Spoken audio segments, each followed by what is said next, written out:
менің орнымда деп, менің орнымда басқа бір депутат или бір әкім біреу қағып кетсе, малдың егесі тауып ал, без проблем ғой, негізі тазасы. Сол жерге қарным ашып тұр да мен. Экспертизада, мысалы, мені виноват қылса, малдың егесі хабарласады дейді.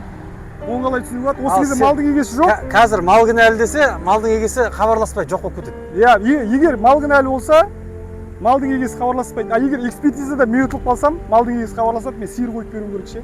Жүрем деген мен жағылып жүреді екен патруль. Екен патруль емес, бүкіл патрульге қатысты.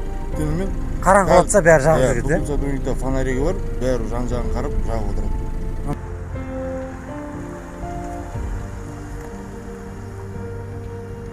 Сиырдан қашқым келді, қаштым, болмады. Сиырды соқтым. Сиыр соққаннан кейін гай қызметкері келді, скорый келді, алғашқы көмек бәрі көрсетілді.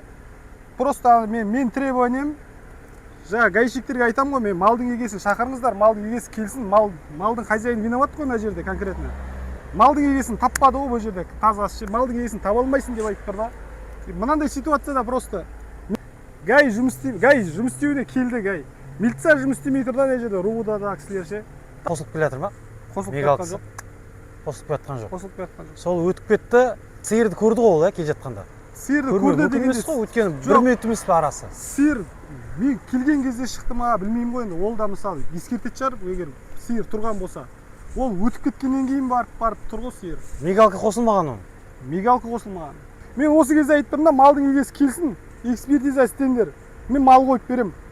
А егер ол виноват па, машинаны істеп берсін, мысалы, түнде ғой, күндіз қағып кетсе, мысалы, мен машина мынандай болып жатса да, бір сиыр қойып берем, без проблем ол жағынан. Осындай Экин патрул алдымнан өтті дейді, қарама қарсы. 1 километрден кейін мен мал қақтым дейді да, сиырды. Сиыр жолдың бойында тұр екен дейді да. Сіздер мысалға машинаны жолда патруль жасайсыздар ғой, неге мысалға малды көргеннен кейін бір белгі беріп, малды қуып жіберу деген сияқты ондай жұмыс жоқ па? Біздер түнімен құдадан емес, осы малмен алысып отырып. Ауыл арасы видеосы бар, осы участковый бар. Иә. Енді солмен түнімен малды айдап жатыр. Кеше ауыл халқына адамдар жинады. Егер айдамайды малды кешкілікте шаруақтарын апармайтын болсаңыздар, мал қамайды жер бар. Қамайды. Сол 2 аттылы адамды алып, осы жақтан бәрін жинап, сол жерге кіргіздік. Қашан? Алып жүрген ол. Қамадыңыздар, енді сосын әкімгершілік жауапкершілікке тартып оларға хаттамалар. Участковыйға бердік. Ол қай жақта, мына жақта ма? Қай жақта ол? Мына Аққұм